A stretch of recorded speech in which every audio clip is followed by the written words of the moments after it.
For 33 years, Python has been silently slowing down your code. Every time you used threads, you thought you were getting parallelism. You weren't. Which means you've probably been writing slower systems without even knowing it. Python 3.14 finally fixes this, but here's the thing. I benchmarked real-world code before and after, and the results were not what I expected. Some things got 3 times faster, but your everyday single-threaded code, it actually got slower. And there's one silent trap that could make you think you're getting the speed up when you're actually not. Let me show you, starting with the numbers. And honestly, this hit me. Because I've been using threading for years thinking I was doing things right. Turns out I wasn't getting real parallelism at all. So I ran the benchmarks myself. Here's the test. Computing prime numbers across 4 threads. Pure CPU work. Python 3.12 with threading. 13 seconds. Adding threads actually made it slower than running on one thread. The lock was serializing everything. Now, Python 3.14 free-threaded build. Same code, same machine. 4 seconds. 3.1 times faster. For the first time in Python's 33-year history, threading actually means threading. 3.1 times faster. But to understand why that number matters and why it's not the whole story, you need to know what Python has been doing behind your back for 33 years. The GIL, Global Interpreter Lock, is basically a bouncer at a nightclub. You've got 4 threads trying to get in and do work, but the bouncer only lets one in at a time. The other 3, they wait. Doesn't matter that the club has 4 dance floors, 4 CPU cores, only one person gets to dance. This lock was added in 1992 when computers had 1 core. It made sense then, but your laptop has 8, 12, maybe 16 cores now, and Python was forcing all your threads through a single door. That's why 3.12 got slower with threads. The lock was serializing everything and adding overhead on top. People tried to remove this lock for almost a decade. Every attempt broke Python's memory management. Then, in 2023, the Python team accepted a proposal to make it optional. The first experimental build shipped in late 2024, but single-threaded code ran 40% slower, which defeated the entire purpose. Python 3.14 fixed that. The penalty dropped to 5 to 10%, and free threading moved from experimental to officially supported.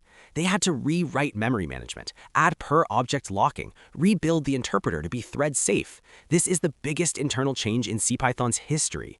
So the CPU benchmark was 3.1 times, but that was a synthetic test. What happens with real code, a production API server? Before I show you, take a guess. How much faster? Think about it.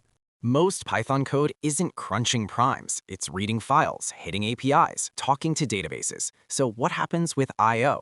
So 3.6 times faster. Sounds amazing, right? But here's the catch. This is not where the real impact is. Python was already releasing the lock during I/O operations. So for I/O-heavy code, async was already doing a pretty good job. This improvement? Nice, but not revolutionary. The revolution is the next benchmark. I set up a FastAPI server handling requests that need actual CPU work, report generation, data processing, ML inference. If you're serving models behind an API, and in 2025, who isn't, this is your benchmark. 2.9 times faster. Your API endpoints that do real computation can now handle concurrent requests without blocking each other. Before this, the only way to get this was multiprocessing, separate processes, separate memory, all the overhead. Now you just use threads. So, did your guess match? Roughly 3 times across the board for CPU-bound work. Now, remember that silent trap I mentioned at the beginning? This is the dangerous part. Not all libraries support free threading yet. If you import a library that doesn't support free threading, Python silently turns the lock back on.